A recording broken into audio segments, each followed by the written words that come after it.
This is Rod Santomassimo.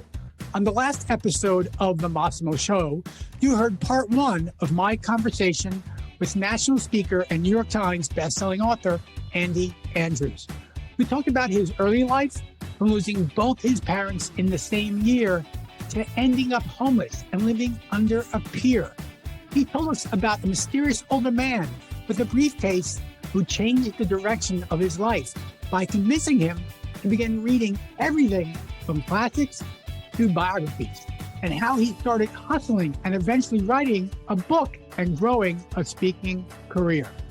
In part two of our conversation, we will hear about his work with presidents, how he worked with major sports figures, his emphasis on creating measurable results, and the importance he believes a spiritual life can play. And now, part two of my conversation with Andy Andrews. Hi, this is Rod Santomassimo, and welcome to the Massimo Show. The objective of the Massimo Show is to share how you can maximize your personal, professional margin. That's right. Let's make more money in less time. Let's turn chaos into clarity, confusion into confidence, and income into real wealth. Along with sharing my insight on how I grew a multi-million-dollar professional business, we're going to bring you the expert advice from a variety of authors, consultants, and thought leaders who will provide the tools you need to maximize your own personal and professional margin. Welcome to the Massimo Show. So how does that transition of the book and Good Morning America, I don't want to get into specifics, I don't want to get to certain presidents, but when did you get invited to the White House? Has that ever gotten old for you? No, it hasn't. And used to, I would tell people which presidents, but people have gotten so mad about all this stuff. Now people ask me which four presidents, and I say the four that asked me. Yeah. And so, it was a different thing for each one. For one of them, it was for a charity event that the first lady had going on. For another one, it was some actual issues that he was dealing with. And for another one, it was more of an entertainment kind of thing. And so different things with each. But I'll tell you what, the biggest turning point was when I was kind of capped out by my speakers bureau. They said, hey, this is as much, we can't raise your price anymore. This is as much as people like you make. And of course, my question was, well, what's people like me? Yeah. And they said, well, you don't have a gold medal. You don't have a Super Bowl ring. You don't have a television show. You weren't the hero of some national disaster and ended up on the cover of Reader's Digest. You talk fast. You're kind of funny and stick to it. I remember thinking, ugh.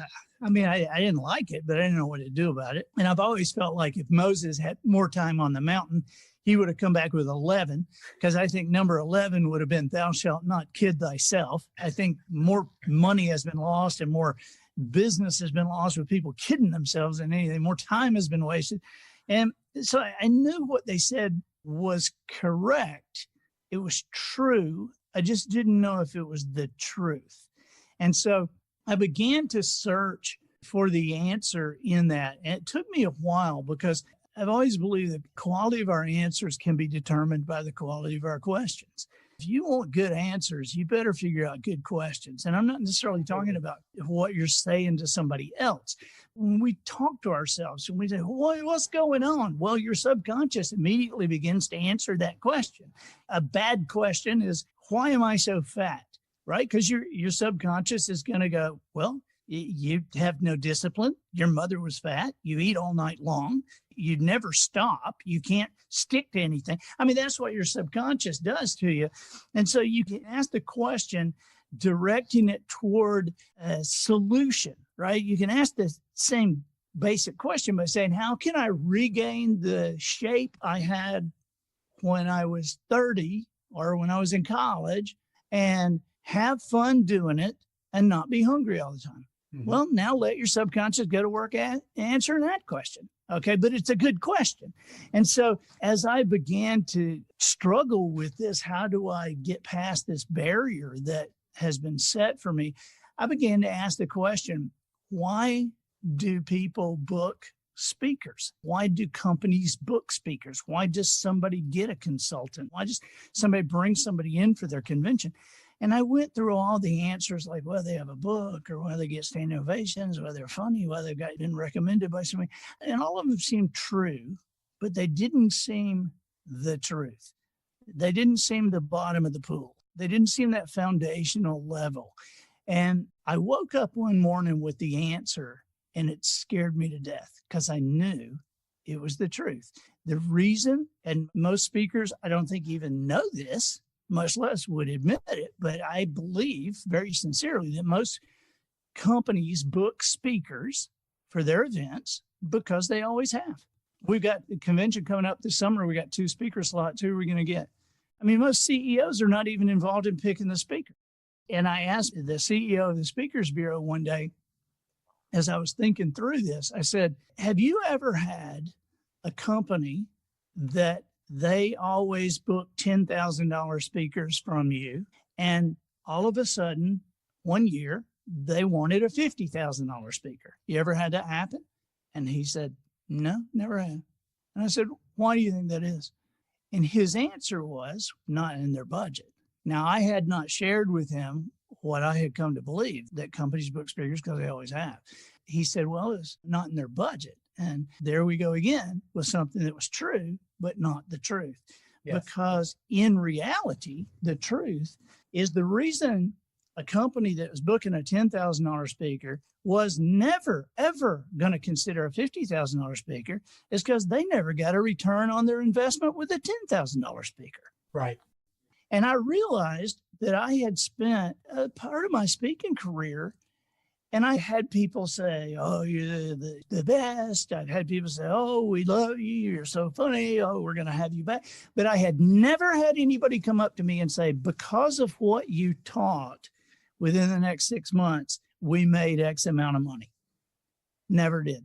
And so I realized I'm just a cheap version of a Super Bowl quarterback. We have something in common. If the economy tanks, they don't want either one of us. Absolutely true.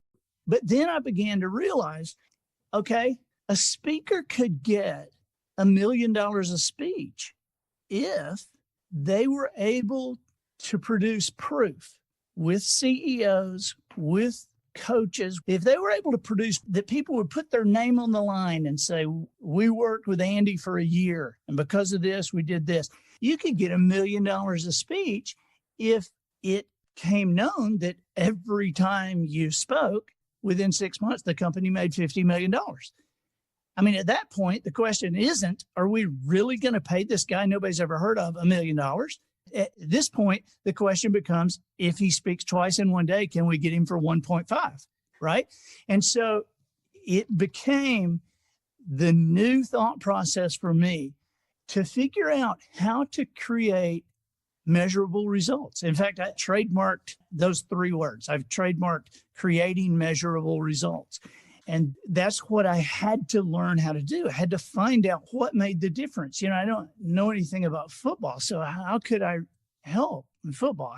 I can't really play golf, but I worked with professional golfers. I can't really shoot that well, but I work with Olympic shooters. I can't kick a football, but I work with kickers. And I don't know anything about the mortgage industry, but probably one of my biggest successes is with player in the mortgage industry. And I had gone to them and I said, you'll love this story. I went to the CEO and I said, you have great people here and you should be able to double your results in a year. And he said, yeah, that'd be good. That'd be great, wouldn't it? Yeah, wouldn't that be great? And I said, well, I'm serious. I really think you could double. Now, this time, I actually knew what I was doing. You know, I had figured some stuff out. I'd tried it. I'd worked. And I said, well, I'm serious. I really think you can double your results in a year. He said, well, you know, we did 5.4 billion last year. I said, yeah, I know. And you should be able to double that in a year. He said, you know, it took us 19 years to get to 5.4. I said, yeah, I know.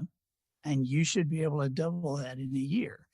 So one thing led to another. We talked a few times and it's signed a contract, and literally a year later, a year after we say in that, because we started like January 2nd, And a year later, they came in at 11.2, which was 101%. I mean, I didn't mean to call it that close, but the next year they did 17.6, the next year 22 something. I can't remember the next year, but last year they finished at 39.1 billion. And in National Mortgage News called Fairway Mortgage the best mortgage company to work for in America. And they finished in October at 51.2. Cheese and crackers. And I don't really know anything about the mortgage industry, but it's people. That is incredible. I'm sure the listeners are saying how, what, when.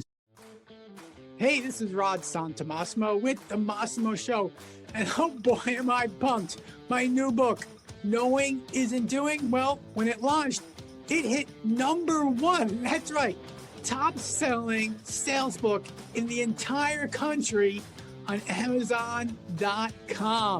We're so excited to share many of our proprietary Massimo methods to allow our readers to start finally building that business and the life they've always desired. To get your own copy or learn more, visit www.knowingisn'tdoing.com. So Andy, before I let you go, we all talk a little about the traveler's gift. I know you've written 25 books, everyone tremendous value. The latest book, though, you started with telling us about this gentleman you met that was named Jones, right. Just Jones. So tell us about your latest book project and what's it all about? It's the third in the Noticer series. The first book was The Noticer, then The Noticer Returns, which isn't that an imaginative title. And then the third book is Just Jones. But I wrote the third book in a way you don't have to read the first two if you don't want to. And the third book, the title refers to the way the guy would refer to himself. Because you would say, Mr. Jones, he'd go, no, Mr., just Jones. And so we all called him Jones. And so he always just seemed to kind of be there when somebody needed him. And so this particular book, I wrote it a year ago. It just came out recently, but I'm kind of amazed with it because I didn't know when I was writing it that our country would be in such, I guess, like anger or mad at each other and arguing and divided, I guess would be the word. I didn't know. And so the guy, he works with an old lady in town, and Jones is with the 27-year-old young woman who makes horrendous decision and gets in a lot of trouble. And he's helping a 13-year-old redheaded kid. It's probably one of the best characters I've ever written because Ollie Sutherland is playing pranks on the town. And, everybody in town likes Oliver Sutherland. He's 13 years old. He's got bright red hair. They really like him, but they think he's getting away with a lot. They just don't know what a lot is because nobody can catch him at anything. And so these pranks, as the book unwinds, the pranks are building and they're getting bigger and they're starting to point toward this woman that nobody likes. But the whole theme of the book is peace in your community, peace in your relationships. And honestly, Rod, that is the common denominator. I look at you and I am such a great admirer of you because you have taken an industry and become the best in an industry. I'm kind of a jack of all trades. I found a common denominator between them and have learned how to teach people to use that. But the common denominator, in a way, I guess you could say, is peace in a personal life. If you ask people, what's the most important thing in your life? Nobody says my job. Nobody says my career, right? If they have a spiritual life, they say God. And second is their family. If they don't have a spiritual life, what's the most important thing in your life? My family. And so I'm saying the career is always second or third. And so when you think about it, how could we expect anybody to perform to the highest level in the third most important thing in their life if the first and second most important things are in disarray? There's something up with your kids. It's just an odd fact. You can only be as happy as your unhappiest child. Something's up with your kids where you can't get that off your mind. I worked with the general manager of the Kansas City Royals a few years ago, and I had done stuff with John Sherholtz for years with the Atlanta Braves. Mm-hmm. And so John came from nowhere. John didn't He was like a junior high school teacher that volunteered for the Orioles back before there were computers and was just filing stuff and worked his way up to assistant general manager. So when Kansas City called, the general manager of the Orioles recommended John. Well, he went out there, won a World Series, and immediately came to Atlanta, and then won 14 pennants in a row before he retired. But at this point, John calls me and he says, I've got a guy that was just like me, and he has taken the job out in Kansas City with the Royals, and I really wanted you to talk to him. I said, yeah, okay, I'll be glad to. And so we just set up a thing on the phone for me to talk to him. And so one of the first things he said to me was, he said, these guys are going to get me fired. And I said, what do you mean? Because, I'm thinking professional sports, they don't like him. They're going to say it's either me or him. I didn't know what he was talking about. He said, these are the greatest athletes you've ever seen. They're unbelievable in what they can do. But all of a sudden, I have 3 weeks and my second baseman can't catch a ground ball. And then I'll have 4 weeks and my hitter can't hit the ball. And I'll have 2 weeks and my shortstop can't throw to first base. And he said, they're going to get me fired. He said, and it just hit me knowing this. I said, I think that if you get a hold of their relationships, their performance will improve. And he said, what? And I said, these are young guys, right? These are pretty much young guys. He said, yeah, they're all first rounders. We've been in last place for years. We have nothing but first round draft choices. And I said, so they're young guys and they're newly married, or they're new dads, or they're new to having money and family pressures. Somebody's got money in our family now. I said, these guys, they're not keeping their mind on it. I said, so baseball is a lot like golf. It's not like football. It's like golf. I worked with Nancy Lopez for years and years. And Nancy would always tell me, she would say 150 players in the PGA, 150 in the LPGA. There's not a dime's worth of difference in them skill level. They can all hit every shot, but the difference is on Sunday. Can you make that putt when that pressure is on? So it's a mental thing. And I told him, I said, you guys, baseball is like golf. I said, if the ball hits in the pocket, he makes the turn and he can make the throw and throw the guy out. But if the ball hits like 1/2 inch over, it's going to carry him off his glove into center field. And the guy who should have been out is now in scoring position at second base. And your slugger, if he hits the ball here, it goes over the fence. If he hits it here, it's just a long fly ball out to the warning track. It's a thought process. And he said, okay, thank you. Thanks for talking. And I could tell he wasn't buying it. I said, no, wait. I said, let me ask you something. Do you have kids? He said, I do. I said, you married? And he said, yes, I am. I said, okay, most of your work is on the phone, in meetings, face to face, negotiating deals. He said, right. I said, so when you have a fight with your wife, do you do your best work immediately after? He said, no. I said, if something's up with your kids, a kid's sick or a kid's in trouble, do you do your best work? Can you just put that out of your mind? And he said, no. I said, well, neither can they. I said, you guys have told me for years, John has told me for years, that all you guys know who the greatest baseball player in history was. Who is it? And he said, Ty Cobb. Right. You all think, all the general managers think it's Ty Cobb. And the reason you think it's Ty Cobb is why? He said, no slumps. I said, right. He never had a slump. And that's why you think he's the greatest. I said, but you can't teach these guys anything any more than you could have taught Ty Cobb anything. But you can't look at Ty Cobb's swing or his fielding or his running and tell why he never got in a slump. But you can read a biography of the guy and you can figure out why he never got in a slump. He was a sociopath. He didn't care about anybody. He was married several times, didn't have a relationship with any kid. He was as close to a criminal on the base paths. He didn't care about anybody. So I said, Dayton, if you could get a team full of sociopaths, you'll win the World Series every year. But other than that, you're going to have to compete with your culture because Major League Baseball doesn't have a salary cap. The Yankees are paying their pitching staff more than you can pay your entire team. You're going to have to compete with your culture. It's the only thing you can do. And so 2 years later, they won the World Series. And before the guys were off the field, I got a text that said, winning with culture. There you have it. Andy Andrews. Andy, the listeners need to know, give us how they can get in touch with you.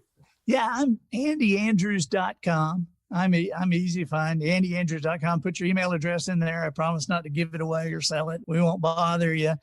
We'll send you the podcast every week. The podcast is The Professional Noticer. And so that's probably the best way. And check out the different books. Some of the business stuff is written in a book called Bottom of the Pool and Traveler's Gift, Noticer, and the new one, Just Johnson. Buddy, I appreciate so much the time with you. I've heard so much about you. You have helped so many people. I'm honored to be on with you. I appreciate it. Sir, the honor's all mine. Absolutely. But we've taken so much of your valuable time. You're a giver, and we appreciate that of you and with you. So, folks, I always share with you what Andy's just done is given you so much knowledge and so much guidance. And yeah, he's actually shared you some ways you can take that, read about it, apply it to your life. But that knowledge isn't going to matter unless you do something about it, because knowing isn't doing. So go ahead and do it. Don't kid yourself, as Andy said earlier. Don't kid yourself, KID. Knowing isn't doing. Until next time, this is Rod Santomassimo with The Massimo Show. I want to thank you for listening to this version of The Massimo Show. And please go out and share this with your friends, your colleagues. Heck, share it with your dog. Just share it. And more importantly, just give me some feedback, good, bad, or indifferent. We all grow from understanding what our audience wants to hear. So until next time, this is Rod Santomassimo with The Massimo Show. Hey, this is Rod Santomassimo with the Massimo Group. And did you know over the last 12 plus years, we've worked with thousands of independent contractors, solopreneurs, and small business owners in helping them achieve the business and the life that they've always desired. To learn more how we could possibly help you achieve your goals, please visit www.massimo.coach. That's www.massimo.coach.